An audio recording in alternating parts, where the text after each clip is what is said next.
اعوذ باللہ من الشیطان الرجیم بسم اللہ الرحمن الرحیم الحمد للہ رب العالمین والصلاة والسلام علی سید الانبیاء والمرسلین رحمۃ للعالمین راحت العاشقین بالمؤمنین رؤوف الرحیم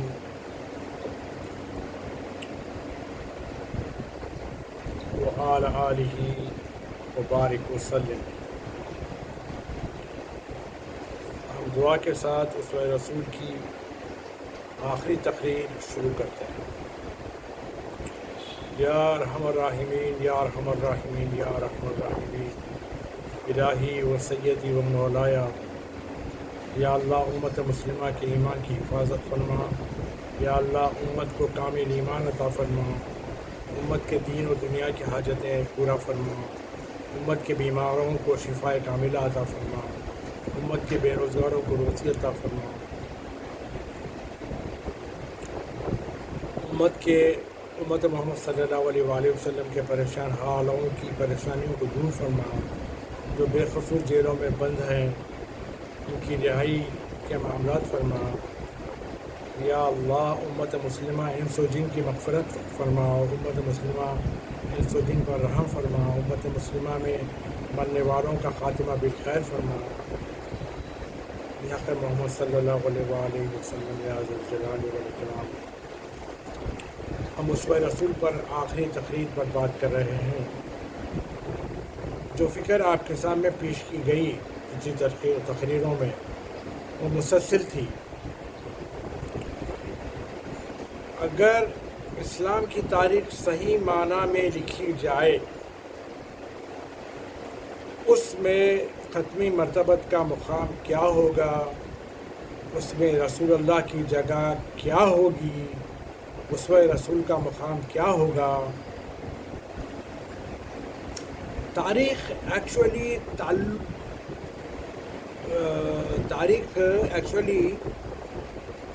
پاس سے تعلق رکھتی ہے۔ تاریخ کا ہمیشہ تعلق ہے گزرے ہوئے زمانے سے، مگر یہاں عجیب بات ہے، جس کا میں نام لے رہا ہوں وہ پاس نہیں ہے، وہ حال بھی ہے، مستقبل بھی ہے، یعنی پریزنٹ بھی ہے، فیوچر بھی ہے۔ اب تاریخ کو بہت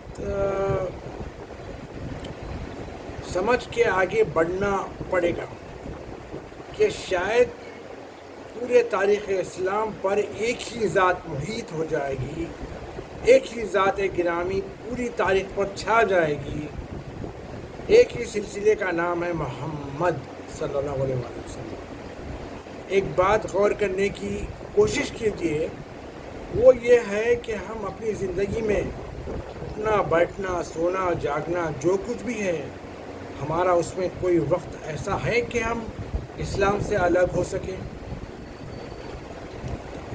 ہم ایسا سوچ سکتے ہیں کہ ہم یہ لمحے میں اسلام سے الگ ہو گئے؟ اگر اس لمحے میں الگ ہو جائیں تو کیا ہوگا؟ ہم الگ نہیں ہو سکتے، اسلام سے الگ نہیں ہو سکتے۔ اور یہ اور بات ہے کہ ہم گناہ کریں، کرائم کریں، اور یہ بات اور بھی ہے کہ ہمارے اندر خامیاں ہو، لیکن اس نیت کے ساتھ کہ ہم اسلام سے الگ ہو کے یہ کام کر رہے ہیں، اگر ایسا کریں تو کیا حشر ہوگا؟ اسلام سے الگ ہو کے کوئی بھی کام کرنا مرتد ہو جانا، تو کیا حشر ہوگا؟ آپ کو پتہ ہے نیت کی تعریف کیا ہے؟ پچھلی مرتبہ بھی میں کسی درود کے ویڈیو میں بتایا تھا، نیت آپ کو نیت کی تعریف یہ ہے کہ عمل بغیر نیت نہیں ہے۔ نیت کی تعریف فقہ میں یہ ہے کہ عمل ختم ہونے تک نیت بھی ساتھ ساتھ رہے، یعنی آپ نے وضو کی نیت کی اور ہاتھ دھو رہے تھے کہ آپ کی نیت بدل گئی، اب آپ وضو نہیں کر رہے، نیت بدل گئی، وضو ختم ہو گیا۔ یعنی عمل کے ساتھ تا اختتام عمل نیت رہے، بالکل اس طرح اگر آپ یہ سمجھ رہے ہیں کہ میرا تعلق ایک دین سے ہے، جرائم کی بات اور ہے، گناہ کی بات اور ہے،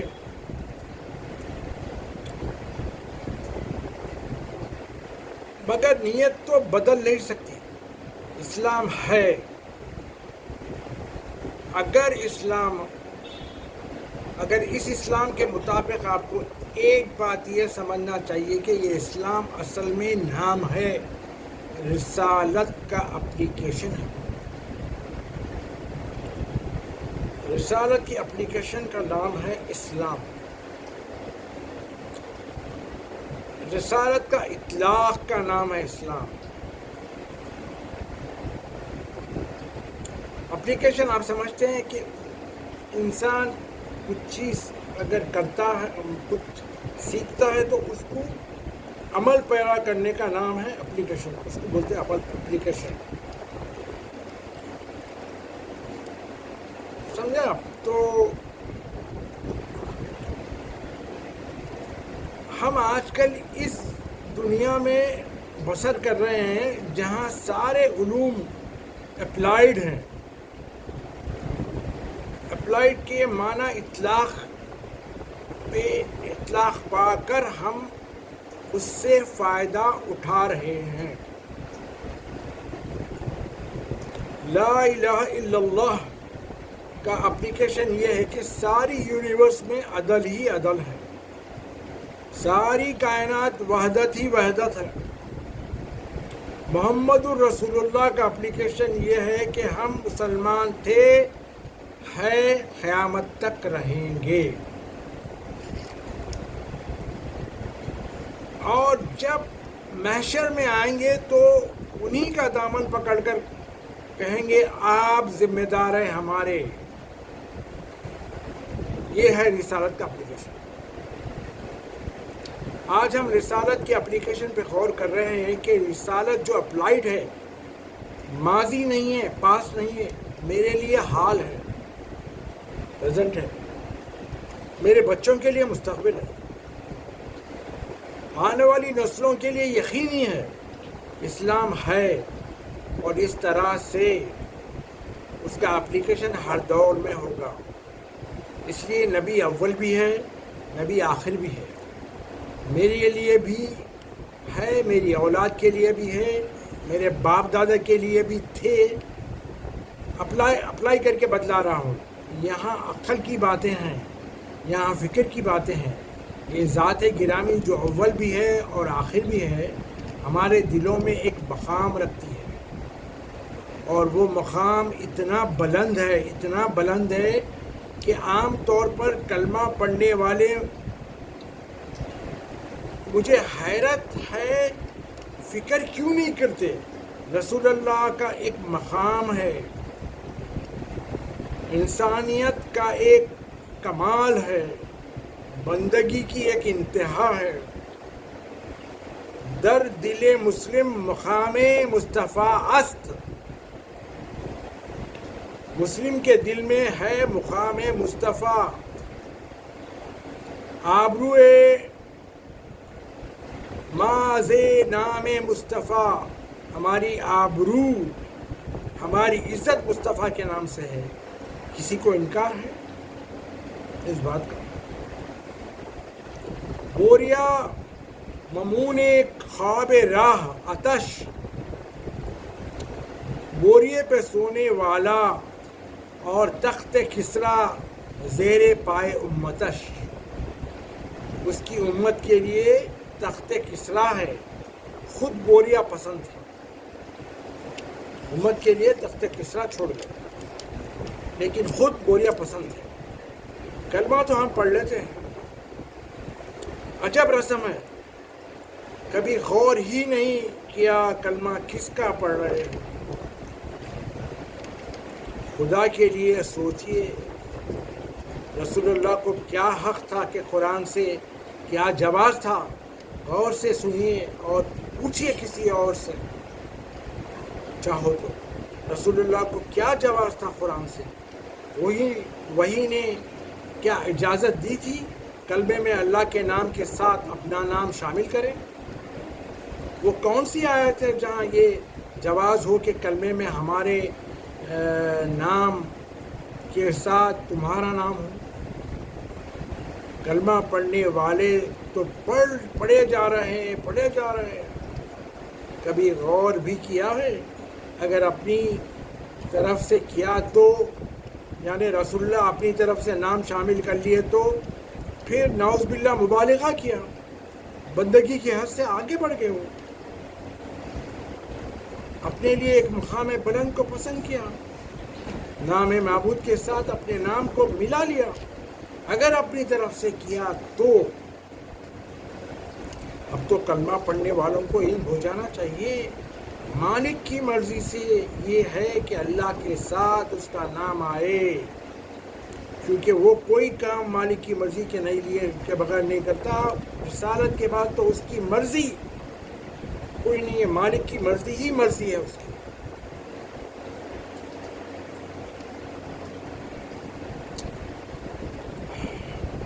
اللہ کے ساتھ اس کا نام آئے، وہ کس بلندی پہ ہوگا، کس عظمت پہ ہوگا، کیا عروج ہوگا اس کا، جہاں اس بات کا وہ مستحق ہے کہ ایک ہی سانس میں آپ اللہ کے ساتھ رسول کا نام لے رہے ہیں، لا الہ الا اللہ محمد رسول اللہ. کبھی اس انداز سے کلمہ گو غور کریں. ہم جو کلمہ پڑھتے ہیں اس کے لیے قرآن میں جواز کہاں؟ قرآن میں ہے کلمہ؟ پھر یہ کس کا اختیار ہے؟ یہ کس نے حکم دیا؟ آپ نے دیکھا جس کو یہ اختیار ہے کہ اللہ کے بعد اپنا نام لے، اس کو یہ بھی اختیار ہے کہ اپنے نام کے بعد کسی اور کا بھی نام لے. وہ جس کے لیے جو حکم دے وہاں کسی کا دخل نہیں ہو سکتا. آپ نے دیکھا کہ جس وقت اسامہ بن زید کو رسول اللہ سردار بنائے تھے تو کافی لوگ شور مچا رہے تھے کہ رسول اللہ وہ ایک بچہ ہے، آپ نے اس کا سن، اس کی عمر دیکھی ہے کہ وہ ہم لوگوں کی عمر کا تو خیال کرتے. تو رسول اللہ نے کہا کہ میں جب اس کے باپ کو بھی جو ہے نا سردار بنا رہا تھا تب بھی تم یہی کہہ رہے تھے. تو جب رسول اللہ کوئی چیز کر دیتے ہیں تو اب اس میں کسی کے دخل کی کوئی پاسبلٹی نہیں رہتی. ایسی منزل پر ہم رسالت کی اپلیکیشن کو دیکھنا چاہتے ہیں کہ تاریخ اسلام لکھنے والے کہاں مصیبت میں الجھیں گے کہ وہ رسالت کا اپلیکیشن بتلائیں. ان کے پاس ٹائم نہیں ہے، وہ الجھنے ہی نہیں چاہتے، رسالت کا اپلیکیشن نہیں بتائیں گے. ان کے لیے یہ بات آسان تھی، اگرچہ اگر وہ رسول اللہ کی رسالت کے وسعتوں کو تاریخ میں جگہ دیتے تو بڑے بڑے کمپلیکس ایشوز سالو ہو جاتے. اچھا، ہماری بات یہ چل رہی تھی کہ رسول اللہ نے کلمہ پڑھایا، بظاہر وحی نہیں آئی، اور یہ کہہ کے کلمہ پڑھایا کہ مجھ سے پہلے کسی نبی نے یہ نہیں کہا لا الہ الا اللہ.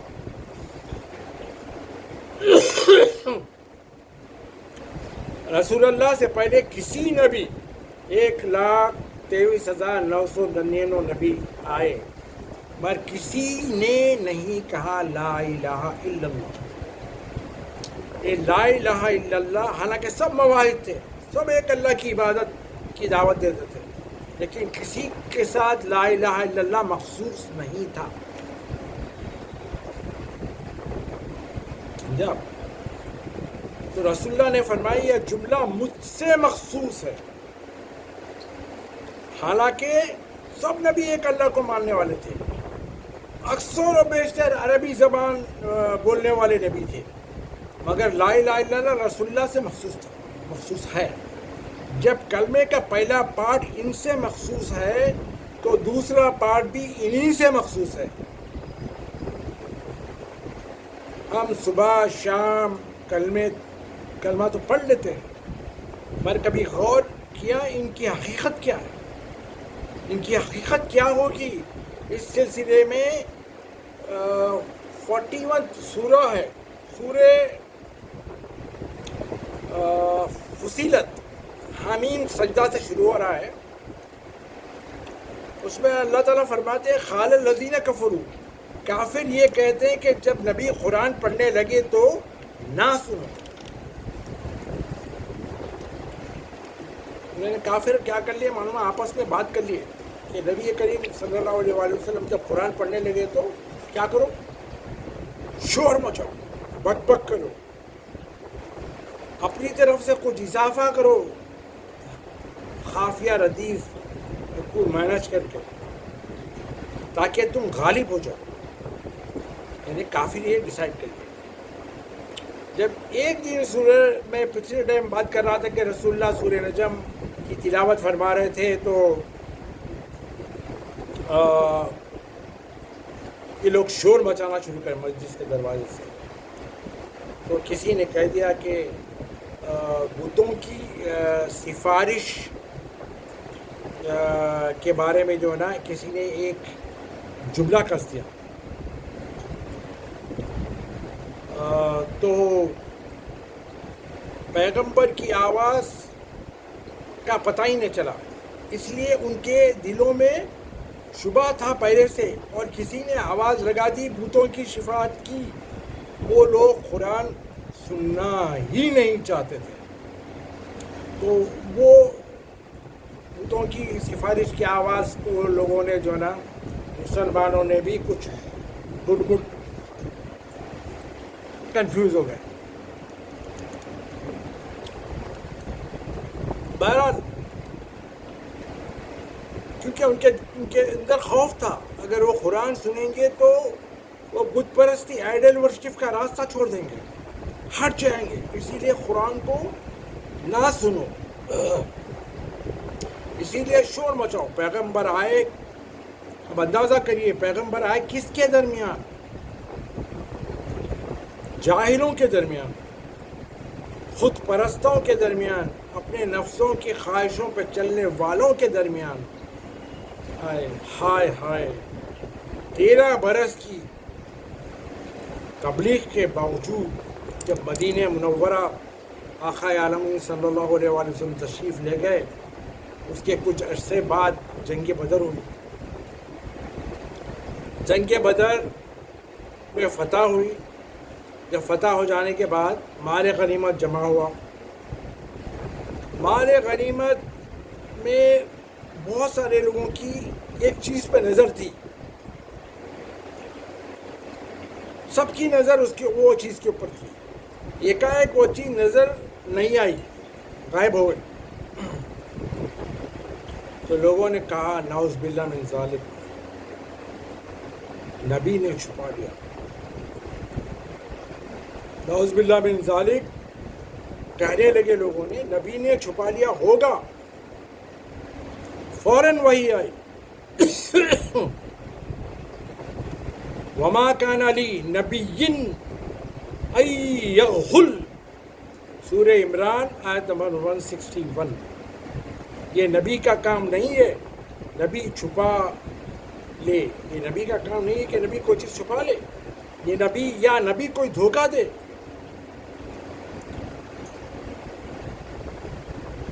آپ نے دیکھا یہ مجبوری، دیکھیے کتنی گری ہوئی حرکت ہے، کتنا گرا ہوا لیول ہے.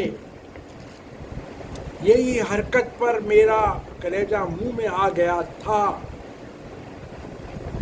لاسٹ ویڈیو میں بولا تھا کہ میں بتاؤں گا آپ کو میرا کلیجہ کیوں منہ میں آیا تھا، اسی لیے منہ میں آیا تھا. کس گری ہوئی لیول کے لوگوں، کس گرے ہوئے لیول کے لوگوں میں آئے تھے ہمارے نبی. نبی کی ایک معمولی چیز نظر نہیں آئی تو لوگوں نے کہا نبی نے چھپا لیا. یہ شاہ عبد القادر محدث دہلوی نے نوٹ لکھا ہے، ان کی تفسیر میں لکھا ہے قیامت کے دن کچھ لوگ آئیں گے، ان کے گلے میں اونٹ لٹکا ہوا ہوگا، اس لیے کہ اونٹ چرائے تھے. آپ نے دیکھا وحی کو مجبور ہونا پڑا، یعنی اللہ تعالیٰ کو مجبوراً وحی نازل کرنا پڑا ایسے گھٹیا لوگوں کی وجہ سے، اس بات پر اس گری ہوئی حرکت کو سمجھانے کے لیے کہ نبی یہ کام نہیں کرتے۔ آپ نے دیکھا وہ لیول، جس لیول کو ڈرایا گیا، جس لیول کو بتلایا گیا کہ نبی یہ کام نہیں کرتے، قیامت ہے اگر وہ لیول اب تک باقی ہے، قیامت ہے وہ لیول اب تک اگر باقی ہے، نبی نے اپنے فائدے کے لیے آج بھی، قیامت ہے اس بات، نبی نے اپنے فائدے کے لیے یہ چیز کی تھی، نبی نے اپنی محبت کے لیے وہ کیا تھا، نبی اقربا پروری کے لیے یہ کرے تھے، نبی اپنے نوازوں کو آگے بڑھانا چاہتے تھے، قیامت ہے اگر نبی کے بارے میں ابھی تک کچھ لوگ ایسے سوچتے ہوں گے تو، کیونکہ 1000 بار بتا چکے ہیں نبی کی اپنی مرضی کچھ نہیں ہے، اللہ کی مرضی ہی نبی کی ہے۔ ہم بات کر رہے تھے لا الہ الا اللہ کا اپلیکیشن عدل ہے، تو ہمیشہ یاد رکھنا توحید اگر اپلائی ہوئے تو عدل جلوہ گر ہوئے، رسالت اگر اپلائی ہوئے تو امامت جلوہ گر ہوئے۔ اس طرح سے یہ امام ساتھ ساتھ جائے، رسالت ختم ہو چکی ہے، نبوت ختم ہو چکی ہے، خبر رسانی ختم ہو چکی ہے، رسول کا جنبہ امامت باقی ہے۔ ہم امامت کے بارے میں قرآن حرف آخر میں ہم قرآن ایک دعا سے ہم پروف کرے تھے کہ نبی کی دعا سے اللہ تعالیٰ نے امامت جو ہے نبی کی دعا ہے، جیسا ابراہیم علیہ السلام کی دعا ہمارے نبی کی بعثت ہے، اسی طرح ہمارے نبی کی دعا سے امامت قائم ہوئی، اللہ تعالیٰ نے اماموں کو بنایا، نبی کی اطرت میں امامت قائم کی اللہ کی طرف سے۔ اب چونکہ نبوت ختم ہو چکی ہے اور اب امامت باقی ہے، اور پھر اس دن تک جانا ہے، قیامت میں ہم ہر ایک کو بلائیں گے۔ اللہ پاک فرماتے ہیں کہ قیامت میں ہم ہر ایک کو بلائیں گے اس کے اپنے امام کے ساتھ۔ سورہ اسراء آیت نمبر 71 ہے، جس کو آپ سورہ بنی اسرائیل بھی کہتے ہیں۔ سب کو آواز دیں گے، اللہ پاک فرماتے ہیں سب کو آواز دیں گے اس کے اپنے امام کے ساتھ۔ ملت کے مفکرین یہ سوچ رہے تھے کہ امت کا اگر کوئی امام ہوتا تو ملت کی یہ حالت نہ ہوتی، وہ نفرت کا چشمہ لگا کے قرآن پڑھ رہے تھے، اس لیے ان کو ملت کا امام اور ملت میں امامت نظر نہیں آئی۔ رسالت مسلسل ہے، اس کی ہر شکل میں رسالت ہر شکل میں موجود ہے، آغاز سے لے کے اس کے انجام تک، اس کے کئی گوشے ہیں۔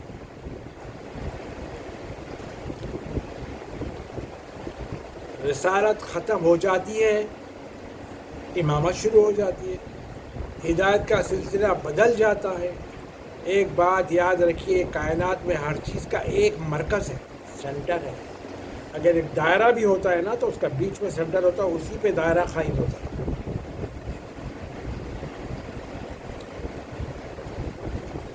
سمجھے بات؟ چھوٹا پودا ہے نا، اس کا بھی ایک بیچ، اس کا سینٹر ہے۔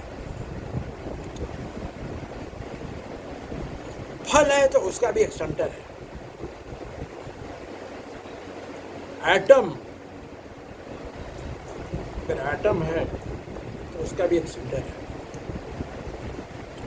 انسان ہے تو اس کا بھی ایک سینٹر ہے، یعنی اس کا قلب۔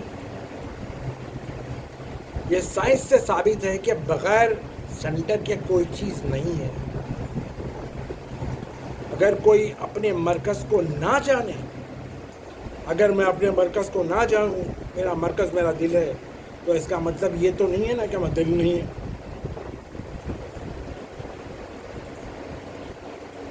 مرکز کو نہ جانے تو جاہلیت ہے، مرکز ہے اپنی جگہ پر ہے۔ ایسی صورت میں مرکز سے بچ کے بھاگنا اپنا خود کا نقصان ہے۔ ملت کا نقصان نہیں ہے، اللہ کا نقصان نہیں ہے. پوری کائنات بھی اگر اللہ تعالیٰ کے خلاف ہو جائے گا تو اللہ تعالیٰ کو ذرہ برابر فرق نہیں پڑتا.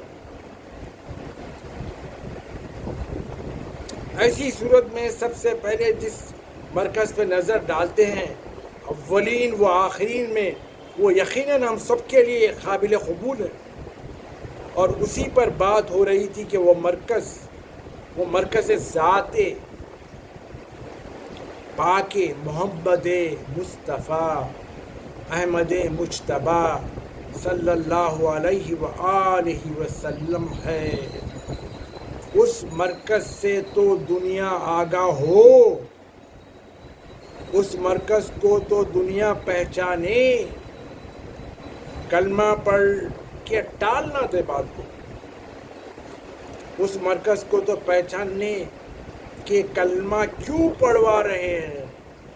قرآن میں لا الہ الا اللہ کسی مقام پہ ہے تو محمد رسول اللہ سورہ فتح میں آخری آیت میں ہے کہ محمد رسول اللہ والذین معہ اشداء علی الکفار رحماء بینہم تراہم رکعا سجدا.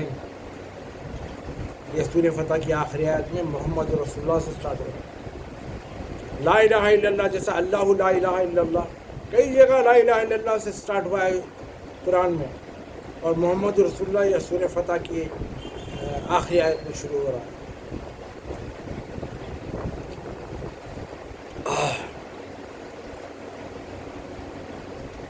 اب یہ دونوں کو جو ملانے کا حکم دیا ہے کہ اس کو ملا کے کلمہ بنا دو، یہ پیغمبر نے اللہ کی اذن سے حکم دیا ہے. کوئی وہی تو سمجھ نہیں آ رہی ہے، کوئی وہی تو اس میں کوئی قرآن میں تو یہ دونوں ساتھ میں نہیں، کوئی وہی تو سمجھ نہیں آ رہی. تو جس کو یہ اختیار ہے اللہ تعالیٰ کی طرف سے، اللہ کی اذن سے، کہ اللہ کے نام کے بعد اپنا نام شامل کرے، اللہ کے نام کے ساتھ اپنا نام شامل کرے، تو اس کو یہ بھی اختیار ہے کہ اپنے نام کے ساتھ مولائیت کی شاخ کو قائم کر کے دوسرے کی مولائیت کا اعلان کر دے. ہمیشہ یاد رہے کہ یہ اور ہر اختیار بِإِذْنِ اللہ ہے. رسول کی مرضی اللہ کی مرضی ہے، ہمیشہ یاد دلا رہا ہوں کہیں لوگ بھٹک نہ جائے. رسول کی مرضی اللہ کی مرضی ہے. یہ قرآنی آیتوں سے پچھلی ویڈیوز میں ثابت کر چکا ہوں.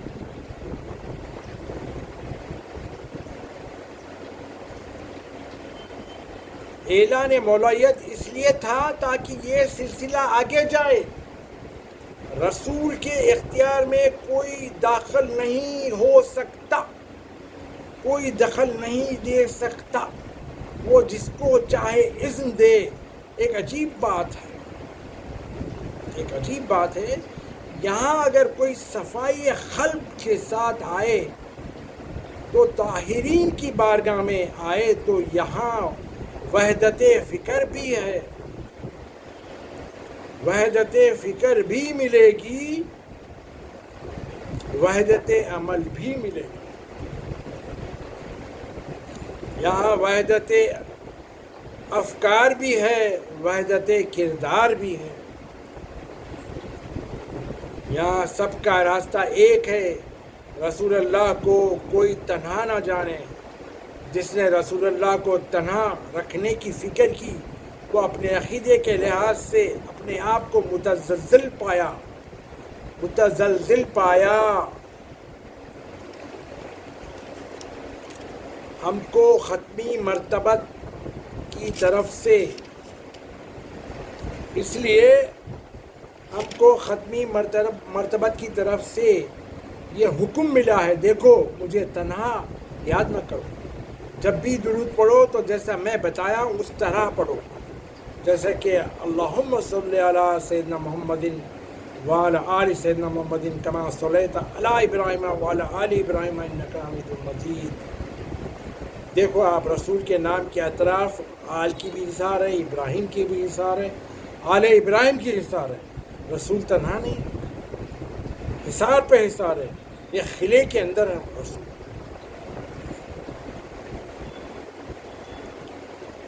آپ کو علم ہوگا اس بات کا، ایک حدیث کا، کہ رسول اللہ نے فرمایا تھا انا و علی من نور واحد، میں اور علی ایک ہی نور سے ہیں۔ ہم اسوہ رسول پہ بات کر رہے تھے، اسوہ رسول قرآن میں ہیں، لیکن اس کی حفاظت کون کرے؟ نبی چاہتے تھے کہ اس کی حفاظت کے لیے جو ایک ہی صدف سے ہے، جو ایک ہی موتی سے ہو، ایک ہی نور سے ہو، اور سلسلہ قیامت تک جائے، جو امامت جا رہی ہے، وہی حفاظت کرنے والوں کو نبی چاہتے تھے کہ اسوہ رسول کی حفاظت کرے، تو سلسلہ وہی نور، جس نور سے نبی ہے وہی نور سے سلسلہ قیامت تک جائے، وہی موتی سے صدف، وہی صدف سے سلسلہ قیامت تک جائے۔ جو امامت جا رہی ہے ایک ہی گھرانے سے آئے تاکہ اسوہ رسول محفوظ رہے، اور یہ وہ لوگ ہیں جن کے بارے میں رسول اللہ نے کہا یہ قرآن کے ساتھ ہیں، اور قرآن نے کہا یہ عالم قرآن ہے، یعنی قرآن کا علم جس کو، اور قرآن نے کہا یہ وارث قرآن ہے جو حوض کوثر تک ساتھ ساتھ جا رہے ہیں۔ ایک مرتبہ ارشاد ربانی ہوا سورہ اعراف میں، اس کی آیت نمبر 156 میں اللہ عز و جل فرماتے ہیں رحمتی وسیع کل شیء، میری رحمت تو سب کے لیے ہے، فسکتبوہا، مگر واجب کرتا ہوں ان کے لیے۔ دیکھیے غور کریے، اللہ تعالیٰ کی رحمت اللہ پاک فرماتے ہیں عام ہے سب کے لیے، مگر کمپلسری اللہ تعالیٰ کرتے ہیں، واجب کس کے لیے واجب کر رہے ہیں، کمپلسری کس کے لیے کر رہے ہیں اللہ کی رحمت، اللہ پاک۔ اسی سورہ کی اعراف کی آیت نمبر 157، الذین یتبعون الرسول النبی الامی الذی سے اولئک ہم المفلحون تک۔ یہ آیات میں کیا فرماتے ہیں اللہ تعالیٰ؟ اللہ سبحانہ فرماتے ہیں کہ میری رحمت تو وسیع ہے، سب کے لیے ہے، لیکن واجب کرتا ہوں ان کے لیے جو نبی کی غلامی کرے، امی کی غلامی کرے، رسول کی غلامی کرے۔ کیا فرما رہے اللہ تعالیٰ؟ الذین یتبعون الرسول النبی الامی، نبی بھی ہے، رسول بھی ہے، امی بھی ہے، کی غلامی کرے، امی کی غلامی کرے۔ امی کو جاہل کہہ کے آگے نہ بڑھ جائیے آپ لوگ، امی جاہل نہیں ہوتا، ایک عجیب بکواس بنا رکھی ہے دنیا والوں نے، امی جاہل کو کہتے ہیں۔ لا حول ولا قوت الا باللہ العلی العظیم۔ امی کمال شرف رسول اللہ ہے، اور اس کے معنی یہ بھی ہے کہ امی وہ ہوتا ہے جس کا کوئی استاد نہیں ہوتا ہے، جو ڈائریکٹ علم اللہ سے لیتا ہے، امی وہ ہوتا ہے۔ کائنات میں سوائے رسول اللہ کے کوئی امی ہے؟ کسی اور کے ساتھ امی کا لقب ہے؟ کوئی بتا سکتا ہے مجھے؟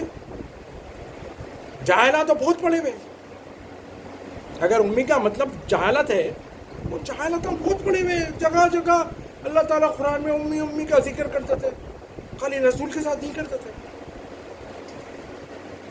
خل جو چاہے بکو، معلوم نہیں، معنوں کا پتہ نہیں، جو چاہے بک دو، جو چاہے ترجمہ کر دو۔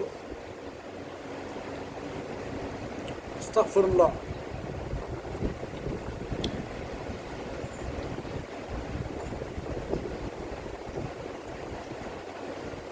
وہ کہ جس کا ذکر، پھر اللہ تعالیٰ کیا فرماتے ہیں اس کے بعد؟ الذین یتبعون الرسول النبی الامی الذی،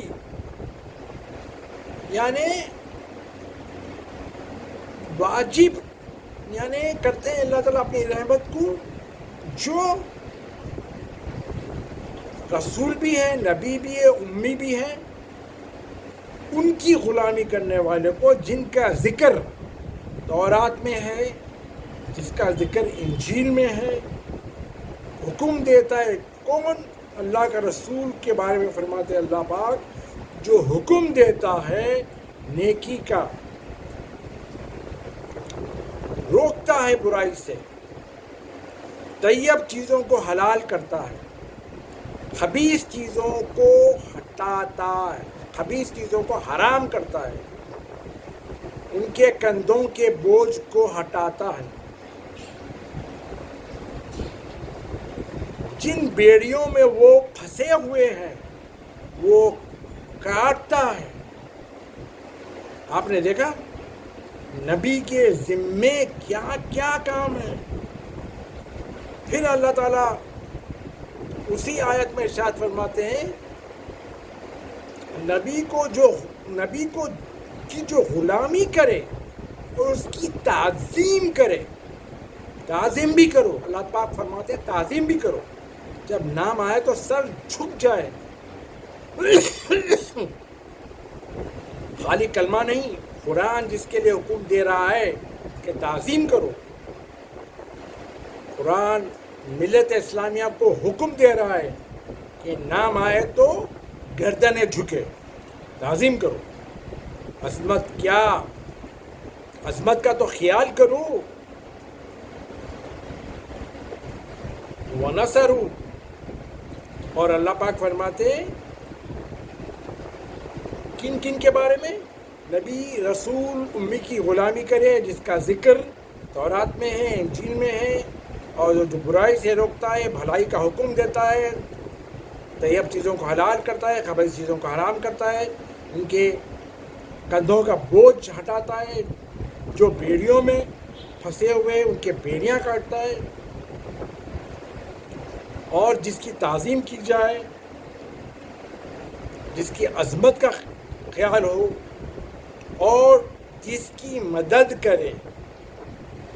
وہ جو مدد کرے،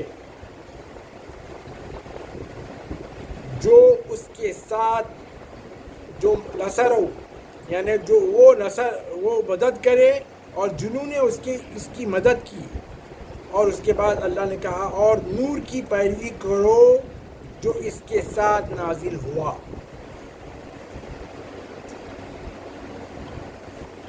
اب نور کے اوپر تو باتیں بہت ہیں. اول تو لوگوں کی نگاہ میں معاذ اللہ رسول اللہ کی نور نہیں.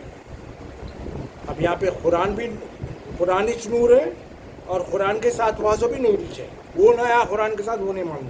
قرآن کب سے نور ہے وہ بھی نہیں معلوم. قرآن نور ہے مگر رسول کے نور سے نور، رسول پہ نازل ہوا، رسول کے قلب پہ نازل ہوا.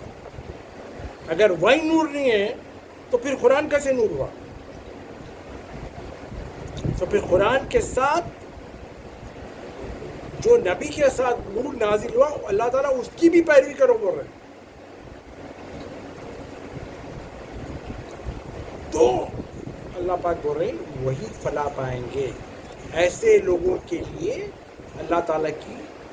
اللہ نے اپنی رحمت کو واجب کیا ہے. جو رسول اللہ کی پیروی کرے اور رسول اللہ کے ساتھ جو نور نازل ہوا اس کی پیروی کرے تو فلاح پائیں گے. اور ایک حدیث میں بتا چکا ہوں، انا وہ علی من نور واحد. تو بہرحال اسوہ رسول کی ہماری آج آخری تقریر ہو رہی ہے، بلکہ اختتام پہ ہے. میں یہ بتلانا چاہ رہا ہوں کہ جتنی بھی تقریریں اسوہ رسول پہ 8 تقریریں ہوئی ہیں، ساری تقریروں کو ریوائز کرتے جاؤ اور ذہن نشین کر لو. جو امپورٹنٹ آیتیں ہیں، جو لوگوں تک پھیلانا ہے، لوگوں سے بات کرنا ہے، لوگوں کے عقائد کو، جو فضول عقائد لے کے بیٹھے ان کو بدلنا ہے. اور جتنا تیزی سے ہو سکے کام کرنا ہے، کیونکہ وقت بہت زیادہ نظر نہیں آتا، قیامت کے قریب ہے. اتباع کرو، رسول اللہ کی مکمل پیروی کرو. وما علینا الا البلاغ.